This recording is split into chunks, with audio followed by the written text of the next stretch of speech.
Hello everyone, welcome to Net Biology. I am Anuja and today's topic of discussion is important questions for CSIR Net Life Science examination in the topic animal physiology और system physiology of animals. इस particular video में हम discuss करेंगे और explanation देखेंगे कुछ important questions की जो कि रिलेटेड हैं आपके पार्ट सी से। अभी तक हमने पार्ट बी के क्वेश्चंस के साथ डिस्कस किया था, पार्ट बी के क्वेश्चन देखे थे। इस बार हम बात करेंगे, इस पर्टिकुलर वीडियो में बात करेंगे पार्ट सी के क्वेश्चंस की। चलिए स्टार्ट करते हैं फर्स्ट क्वेश्चन से।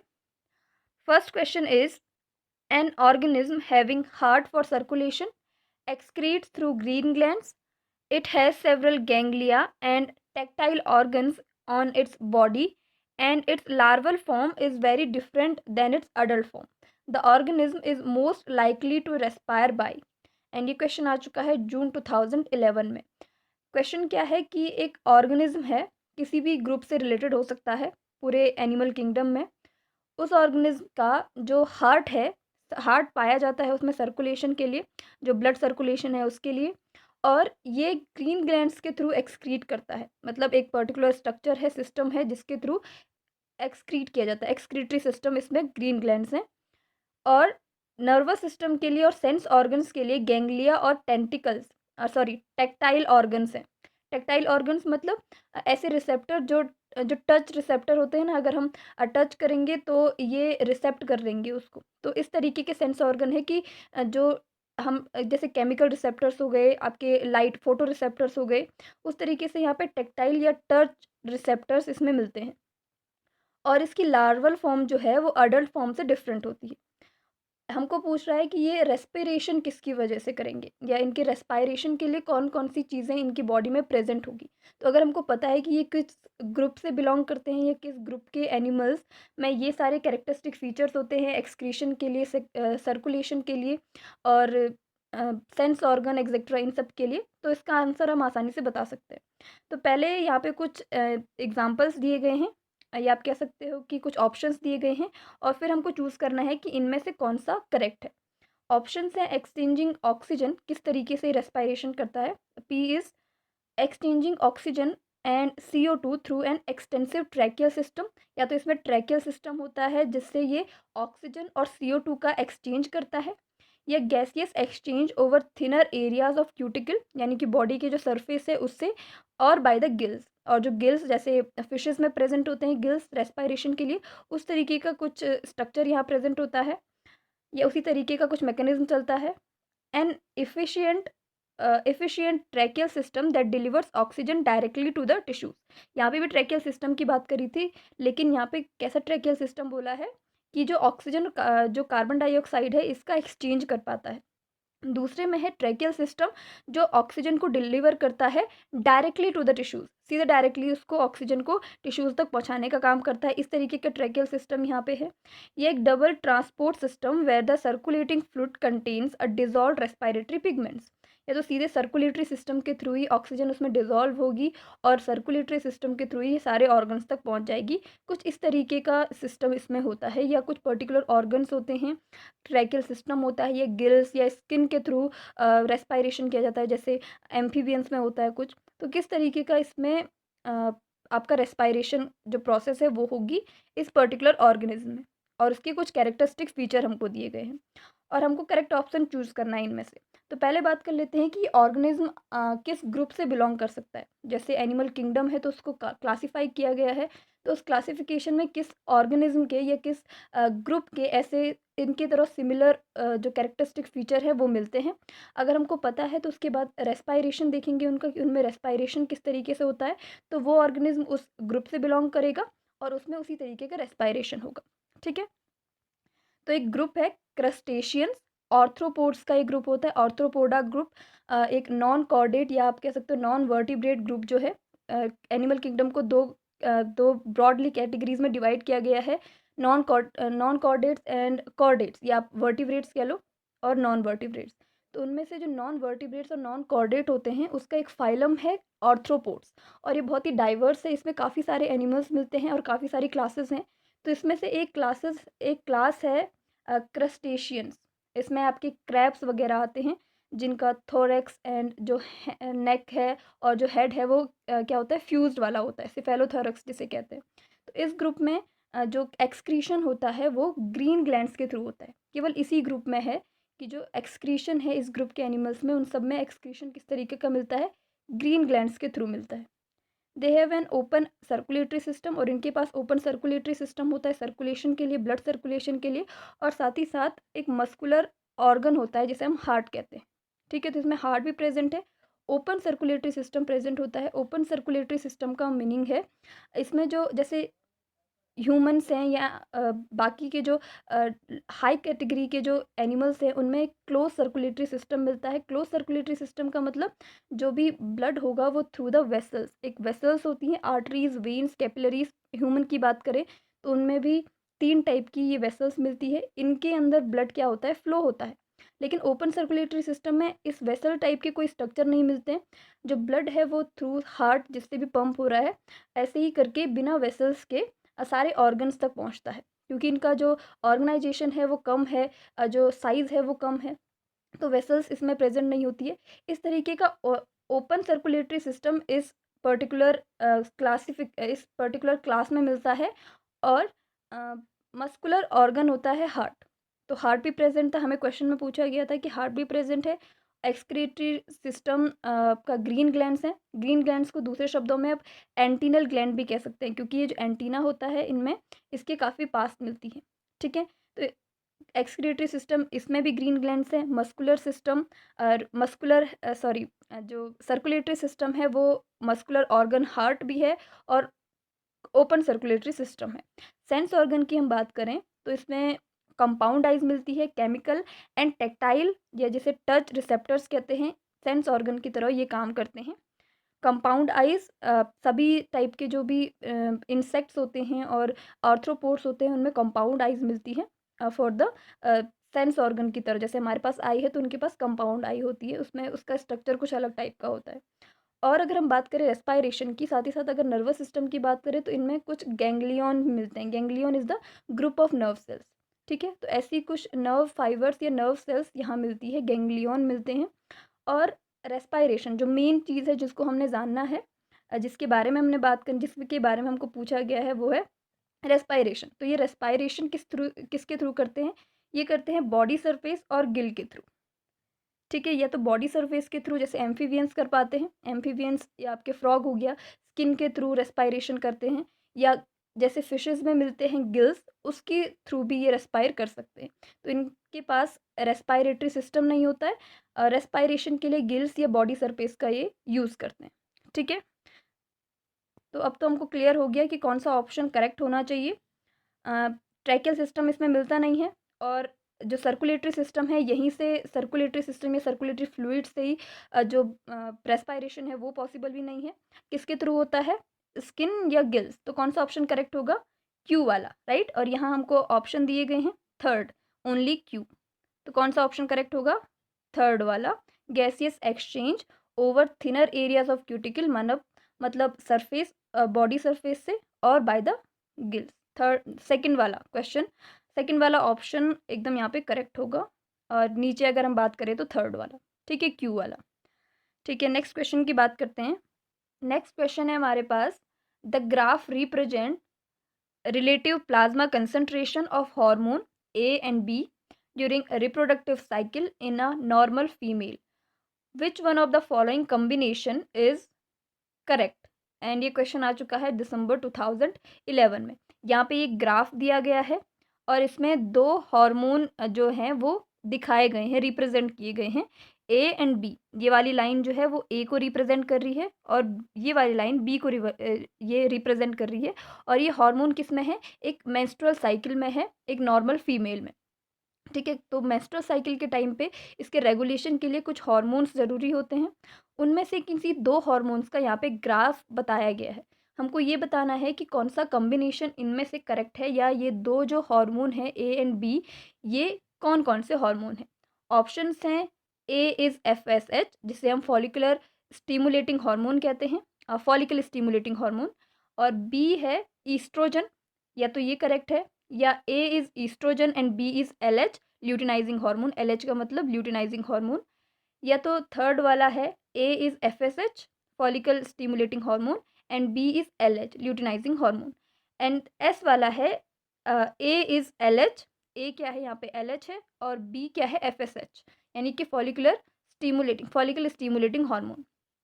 तो इनमें से हमको करेक्ट कॉम्बिनेशन बताना है कि कौन सा करेक्ट होगा, ए कौन सा होगा और बी कौन सा होगा। ठीक है, तो इसके जानने से पहले थोड़ा बहुत जो रेगुलेशन है हार्मोन का रेगुलेशन है मेंस्ट्रुअल साइकिल में, उसके बारे में थोड़ा बात कर लेते हैं। फिर उसके बाद कंक्लूजन पे पहुंचेंगे कि कौन सा ऑप्शन करेक्ट होना चाहिए। तो अगर हम बात करें मेंस्ट्रुअल साइकिल की तो इसमें 4 फेजेज़ होती हैं। ठीक है, 4 फेजेज़ कौन सी? एक होती है मेंस्ट्रुअल फेज़, दूसरी होती है फॉलिकुलर फेज़, थर्ड होती है ओव्यूलेशन फेज़ और फोर्थ होती है ल्यूटियल फेज़।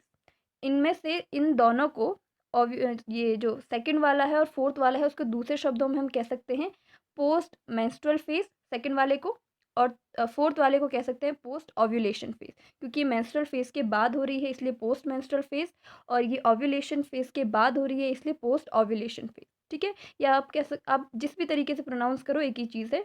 फॉलिकुलर फेज़ भी कह सकते हो, ल्यूटियल फेज़ भी कह सकते हो, पोस्ट मेंस्ट्रुअल और पोस्ट ओव्यूलेशन फेज़ भी कह सकते हैं। ठीक है, तो ये 4 फेजेज़ होती हैं। इनमें से फर्स्ट फेज़ में क्या होता है, ये मेंस्ट्रुअल फेज़ है, यहाँ पे मेंस्ट्रुअल जो ब्लीडिंग का टाइम है वो इस फेज़ में चलता है। दूसरा जो फेज़ है फॉलिकुलर फेज़ या पोस्ट मेंस्ट्रुअल फेज़, इसमें जो फॉलिकल या ग्राफियन फॉलिकल है उनका मैच्योरेशन स्टार्ट हो जाता है। जो ओवम है या एग सेल है उसका मैच्योरेशन स्टार्ट हो जाता है। इनमें कौन-कौन से हार्मोन सीक्रेट होते हैं इस टाइम पे, इसके बारे में हमने डिस्कस करना है। थर्ड क्या है, ओव्यूलेशन, जहाँ पे जो ओवम है ग्राफियन फॉलिकल में जब वो पूरा मैच्योर हो जाता है तो ग्राफियन फॉलिकल रप्चर होके ओवम रिलीज़ करता है। तो ओवम रिलीज़ होने की जो प्रोसेस है उसको कहेंगे ओव्यूलेशन और इस फेज़ को कहेंगे ओव्यूलेशन फेज़। और जो फोर्थ है that is called the luteal phase, क्योंकि यहाँ पे इस फेज़ में आफ्टर ओव्यूलेशन, इसको पोस्ट ओव्यूलेशन इसलिए कह रहे हैं क्योंकि ओव्यूलेशन के बाद जो ग्राफियन फॉलिकल बचा है रप्चर होके वो एक अदर स्ट्रक्चर में कन्वर्ट हो जाता है जिसका नाम है कॉर्पस ल्यूटियम, इसलिए इसको ल्यूटियल फेज़ भी कह रहे हैं। और ये एक मेन हार्मोन सिक्रीट करता है इसके बाद, ओव्यूलेशन के बाद। ठीक है, लेकिन यहाँ पे ओव्यूलेशन के पहले के प्रोसेस के सारे जो ग्राफ था उसमें ओव्यूलेशन से भी रिलेटेड था। तो बाद के बारे में, और प्रोजेस्टेरॉन हार्मोन जो कॉर्पस ल्यूटियम के थ्रू रिलीज़ होता है प्रोजेस्टेरॉन हार्मोन, यहाँ पे उसका कोई भी जिक्र नहीं है, तो इसलिए इसके बारे में ज़्यादा डिस्कस नहीं करेंगे। लेकिन ये सिर्फ हेल्प करता है जो हमारी एंडोमीट्रियम है, यूटेरस की जो इनर मोस्ट लेयर है उसको डेवलप करने का काम करता है, ताकि अगर फर्टिलाइजेशन हो जाए तो जो फीटस होगा उसको ग्रो किया जा सके। ठीक है, तो ये प्रेगनेंसी के लिए प्रिपेयर करता है मेनली, और ये सारी पोस्ट ओव्यूलेशन की फेज़ है। मेनली हमको इन 3 फेजेस के बारे में जानना ज़रूरी है, और यहाँ पे जो हार्मोन सिक्रीट होते हैं उनके बारे में जानना ज़रूरी है। तो कौन-कौन से 4 हार्मोन सिक्रीट होते हैं ड्यूरिंग मेंस्ट्रुअल साइकिल? एक होता है FSH फॉलिकल स्टिमुलेटिंग हार्मोन, दूसरा होता है LH luteinising hormone, third one is oestrogen और फोर्थ वन इज़ प्रोजेस्टेरॉन। अगर बात करें FSH की, FSH hormone release in follicular phase, दूसरी वाली फेज़ में। फर्स्ट फेज़ में कोई हार्मोन सिक्रीट नहीं होता। अगर हम दूसरे फेज़ की बात करें, वैसे तो ये फर्स्ट डे जिस समय मेंस्ट्रुअल साइकिल या मेंस्ट्रुअल फेज़ चलती है उसके फर्स्ट डे से ही फॉलिकुलर फेज़ भी चलना स्टार्ट हो जाती है और हार्मोन जो है FSH ये रिलीज़ हो जाता है।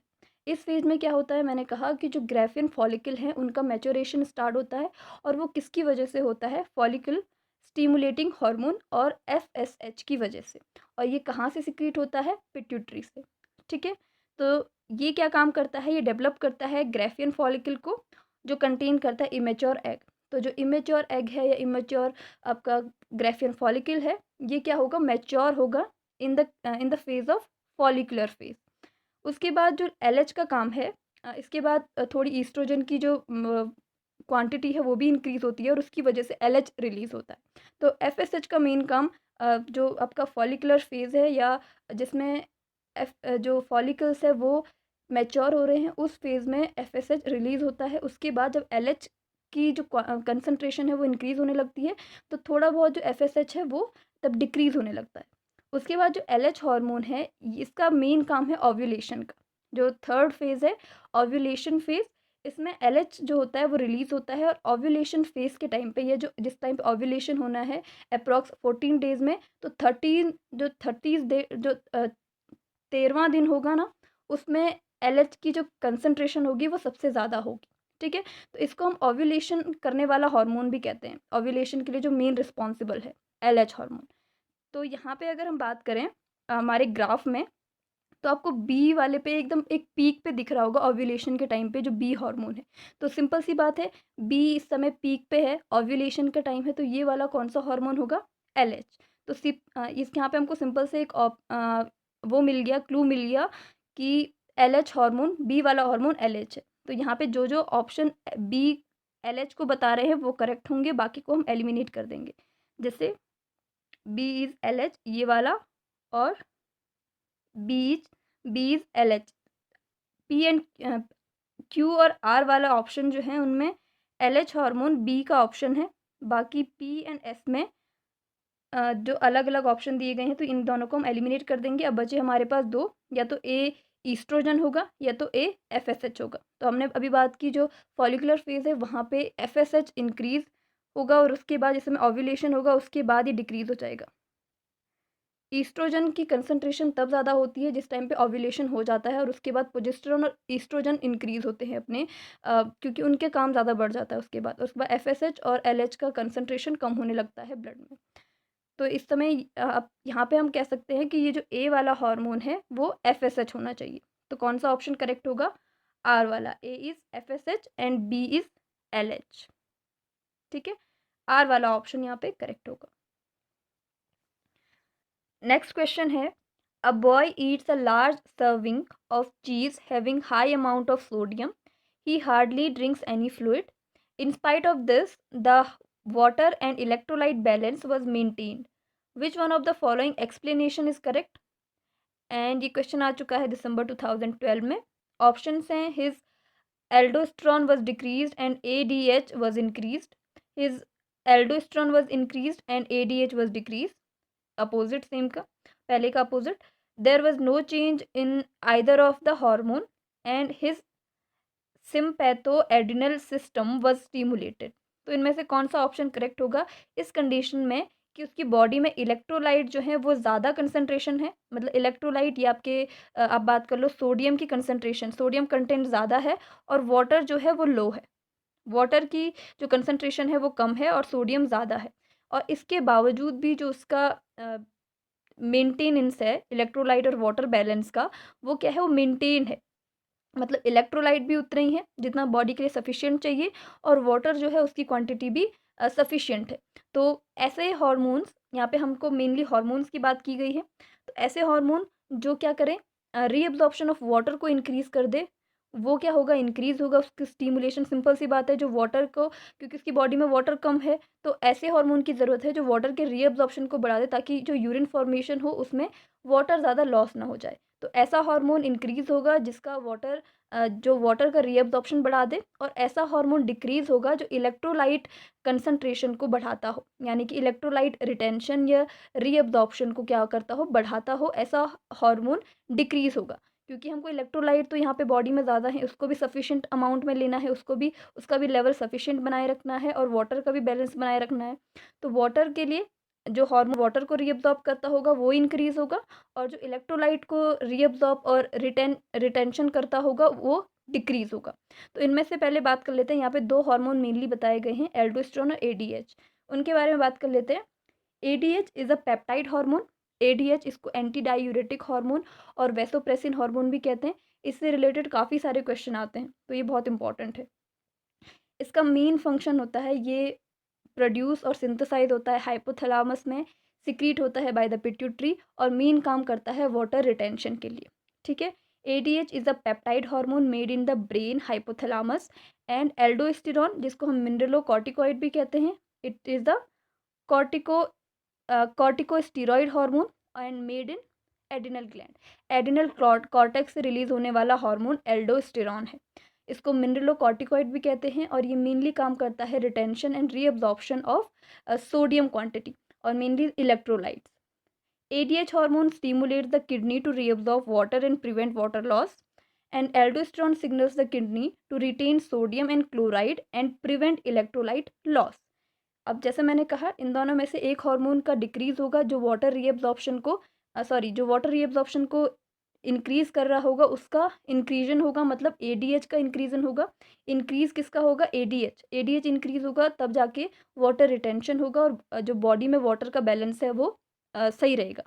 दूसरा है एल्डोस्टेरॉन, जो इलेक्ट्रोलाइट बैलेंस को मेन काम कर रहा है, इलेक्ट्रोलाइट की रिटेंशन पे मेन काम कर रहा है एल्डोस्टेरॉन, और इलेक्ट्रोलाइट लॉस को ये प्रिवेंट कर रहा है। तो इसका डिक्रीज़ होना ज़रूरी है, तब जाके जो इलेक्ट्रोलाइट बैलेंस है, क्योंकि बॉडी में तो इलेक्ट्रोलाइट ज़्यादा है ना, तो वो क्या हो पाएंगे? सफिशिएंट अमाउंट में हो पाएंगे। और वाटर कम है तो वाटर को भी हमको सफिशिएंट चाहिए, तो दोनों ही सफिशिएंट हो, इसके लिए एडीएच जो आपका एल्डोस्टेरॉन है उसका डिक्रीज़ होना ज़रूरी है और एडीएच का इंक्रीज़ होना ज़रूरी है। तो अगर हम ऑप्शंस पे आए यहाँ पे, तो ऑप्शन क्या है? फर्स्ट वाला है his aldosterone was decreased and ADH one was increase. तो हमको यही ऑप्शन जो हम जिसकी बात करें तो वही है, एडीएच क्या हो जाएगा? इंक्रीज हो जाएगा और एल्डोस्टेरॉन क्या हो जाएगा? डिक्रीज हो जाएगा। तो फर्स्ट वाला ऑप्शन यहाँ पे करेक्ट होगा। नेक्स्ट एंड लास्ट क्वेश्चन है, eight 17 years a 7 feet tall human was diagnosed with gigantism caused by pituitary tumor. The condition was surgically corrected by removal of person's pituitary gland. Doctors advised hormonal therapy. The possible hormonal therapies that would be required for survival are, and question आ चुका है दिसंबर 2014 में। Option है thyroid hormone, जिन hormone किस किस hormone की therapy हो सकती है, glucocorticoid, glucagon, growth hormone and insulin. और हमको बताना है इनमें से कौन कौन से हार्मोन्स की थेरेपी पॉसिबल है सर्वाइवल के लिए। ठीक है, तो पहले क्वेश्चन को समझ लेते हैं। क्वेश्चन है, एक पर्सन है जिसको जाइगेंटिज्म की प्रॉब्लम है, मतलब over production of growth hormone, और वो भी किसकी वजह से हो रहा है? पिट्यूटरी ट्यूमर की वजह से। अब जो सर्जिकली क्या किया गया, डॉक्टर्स ने पिट्यूटरी ट्यूमर को इसकी वजह से जो पिट्यूटरी ग्लैंड है उसको हटा दिया।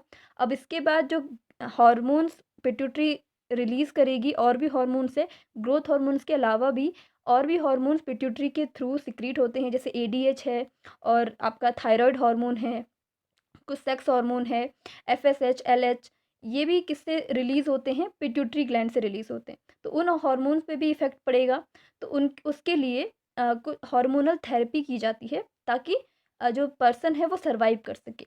अब हमको बताना है कि इनमें से कौन कौन से हार्मोन्स की थेरेपी की ज़रूरत पड़ेगी, या कौन कौन से हार्मोन्स ऊपर से या पिल्स के थ्रू जो पर्सन है उसको दिए जाएंगे ताकि वो सर्वाइव कर सके। ठीक है, तो पहले जाइगेंटिज्म क्या है, पिट्यूटरी ट्यूमर क्या है, इन सब चीज़ों को पढ़ लेते हैं और उसके बाद कंक्लूजन पे बात करेंगे। तो जाइगेंटिज्म की अगर हम बात करें, it is a abnormal condition और abnormal growth in childrens. It happens when pituitary gland makes too much growth hormone, जिसको हम क्या कहते हैं? सोमेटोट्रोपिन। ये रिलीज होता है ओवर प्रोडक्शन और ओवर सिक्रीशन ऑफ सोमेटोट्रोपिन। इसकी वजह से क्या होता है? जाइगेंटिज्म और टॉलनेस, बहुत ज़्यादा टॉलनेस, यानी कि जो पर्सन है वो एक जाइंट टाइप का दिखेगा। और ये प्रॉब्लम किस में है? हमारे क्वेश्चन में जिस पर्सन की हम बात कर रहे हैं उसको ये प्रॉब्लम है, क्योंकि ग्रोथ हार्मोन ज़्यादा सिक्रीट हो रहा है। किसकी वजह से? पिट्यूटरी ट्यूमर की वजह से। अब पिट्यूटरी ट्यूमर क्या हुआ? इसको हम दूसरे शब्दों में पिट्यूटरी एडिनोमा भी कहते हैं। ये एक नॉन कैंसरस ट्यूमर है, मतलब जो सेल्स हैं वो उनका डिवीजन जो है वो एबनॉर्मली हो रहा है और एक टाइप का ट्यूमर टाइप का बना रहे हैं, लेकिन ये फैलने वाला ट्यूमर नहीं है, ये नॉन कैंसरस है, मतलब ये फैलेगा नहीं। मेनली जो पिट्यूटरी ट्यूमर होते हैं वो नॉन कैंसरस होते हैं, और इसकी वजह से एबनॉर्मल रिलीज़ हो रहा है पिट्यूटरी हार्मोन का, और ये किसी भी हार्मोन पे इफ़ेक्ट कर सकता है। इस केस में ये इफ़ेक्ट कर रहा है सोमेटोट्रोपिन या ग्रोथ हार्मोन पे, और उसका over production and over secretion हो रहा है। ठीक है, it is treated with surgery, medicine और रेडिएशन। 3 तरीके से इसका ट्रीटमेंट किया जा सकता है, या तो सर्जरी करके रिमूव कर दो पिट्यूटरी ग्लैंड को मेडिसिन के थ्रू, और रेडिएशंस के थ्रू। अगर हम सर्जरी और रेडिएशन करते हैं, उसके बाद पेशेंट को ज़रूरत होती है हार्मोनल रिप्लेसमेंट थेरेपी की, जिसको HRT से रिप्रेजेंट किया जाता है, हार्मोनल रिप्लेसमेंट थेरेपी। इस थेरेपी में हार्मोन्स जो हैं वो पिल्स के थ्रू बॉडी में इंजेक्ट किए जाते हैं, ताकि जो हार्मोन पिट्यूटरी को रिमूव करने के बाद सर्वाइवल के लिए बाकी हार्मोन्स की ज़रूरत पड़ेगी। अब जिस हार्मोन का ओवर प्रोडक्शन हो रहा है उसको कम करने के लिए हमने पिट्यूटरी को रिमूव कर दिया सर्जरी करके या रेडिएशन करके, ट्यूमर को हटा के। तो जो पिट्यूटरी पे इफ़ेक्ट पड़ा है या जो हार्मोन्स पे इफ़ेक्ट पड़ा है जो पिट्यूटरी से रिलीज़ होने वाले हैं, उनको तो सही करना पड़ेगा ना, क्योंकि वो तो ज़रूरत है, उनकी तो ज़रूरत है हमको सर्वाइवल के लिए। तो इसके लिए बाकी जो हार्मोन बचे पिट्यूटरी से रिलीज़ होने वाले, उनका जो सिक्रीशन होगा वो क्या करना पड़ेगा, उनको हार्मोनल रिप्लेसमेंट थेरेपी के थ्रू बॉडी में इंजेक्ट कराना पड़ेगा सर्वाइवल के लिए। तो ये कौन कौन से हार्मोन्स हो सकते हैं? पिट्यूटरी से रिलीज़ होने वाले सारे हार्मोन, जैसे आपके थायराइड हार्मोन हो गया, एडिनल हार्मोन हो गया, एडिनल कॉर्टेक्स से रिलीज़ होने वाले हार्मोन्स या मेडुला से रिलीज़ होने वाले hormone, growth hormone, sex hormone, ADH hormone, और भी जो भी पिट्यूटरी से रिलीज़ होते हैं वो सारे हार्मोन्स की ज़रूरत यहाँ पे पड़ेगी।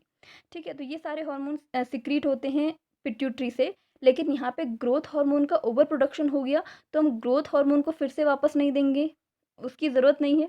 तो ग्रोथ हार्मोन तो यहाँ पे एलिमिनेट हो जाएगा, मतलब ग्रोथ हार्मोन को ओवर से ऊपर से आपको पिल्स के थ्रू देने की ज़रूरत नहीं है, उसकी हार्मोनल थेरेपी की ज़रूरत नहीं है। बाकी आपका थायराइड हार्मोन की हमको ज़रूरत पड़ेगी। ठीक है, ग्लूकोकॉर्टिकॉइड क्या है, एक एडिनल कॉर्टेक्स का हार्मोन है, एडिनल ग्लैंड का हार्मोन है, जो मेडुला और कॉर्टेक्स दो पोर्शन होते हैं। कॉर्टेक्स से रिलीज होने वाले दो हार्मोन्स हैं, मिनरलोकॉर्टिकॉइड और एल्डोस्टेरॉन, और दूसरा है आपका ग्लूकोकॉर्टिकॉइड। तो ग्लूकोकॉर्टिकॉइड एडिनल हार्मोन है, तो एडिनल हार्मोन भी पिट्यूटरी से सिक्रीट होता है, तो इसकी भी हमको ज़रूरत पड़ेगी। ग्रोथ हार्मोन यहाँ पे पहले से ही ग्रोथ हार्मोन है जिसकी वजह से ये प्रॉब्लम आ रही है, तो ये वाले हार्मोन की थेरेपी करने की ज़रूरत नहीं है। और इंसुलिन और ग्लूकागॉन ये हार्मोन रिलीज होते हैं पेनक्रियास से, जो एक मिक्स्ड ग्लैंड है, और इनका मेन काम होता है ब्लड ग्लूकोज लेवल को इंक्रीज करना या डिक्रीज। जो ग्लूकोज ग्लाइकोजन से ग्लूकोज बनाने की जो प्रोसेस है उसको कौन प्ले करता है, ग्लूकागॉन। और इंसुलिन ग्लूकोज से ग्लाइकोजन सिंथेसिस की जो प्रोसेस है उसको कौन प्ले करता है, इंसुलिन। तो इन दो हार्मोन्स का ये मेन काम है, और ये रिलीज होते हैं पेनक्रियास से, पिट्यूटरी से नहीं होते हैं। तो इनकी थेरेपी की ज़रूरत नहीं पड़ेगी क्योंकि ये पेनक्रियास से ऑलरेडी सिक्रीट हो रहे हैं। पिट्यूटरी को हमने रिमूव किया है, पेनक्रियास को नहीं। तो पिट्यूटरी से जो हार्मोन रिलीज होंगे उन पे इफेक्ट पड़ेगा और उनकी ही थेरेपी की ज़रूरत पड़ेगी। तो ये कौन कौन से, थायराइड हार्मोन और ग्लूकोकॉर्टिकॉइड या आप कह सकते हो एडिनल हार्मोन। ग्रोथ हार्मोन की ज़रूरत नहीं है, इंसुलिन की ज़रूरत नहीं है, और ग्लूकागॉन थेरेपी की ज़रूरत नहीं है। तो कौन सा ऑप्शन यहाँ पे करेक्ट होगा, जो बता रहा हो 1 और 2 वाला करेक्ट है। और 1 और 2 कौन सा बोल रहे हैं, ये वाला ए वाला बता रहा है 1 एंड 2 ओनली। दूसरा है आपका 2 एंड 4, 1 2 4, 1 3 5। तो कौन सा ऑप्शन करेक्ट होगा यहाँ पे, फर्स्ट वाला। ठीक है, तो ये थे कुछ important questions for CSIR and life science examination, और ये सारे क्वेश्चन थे पार्ट सी के। आगे हम कुछ और क्वेश्चंस के बारे में डिस्कस करेंगे। ठीक है, थैंक यू सो मच।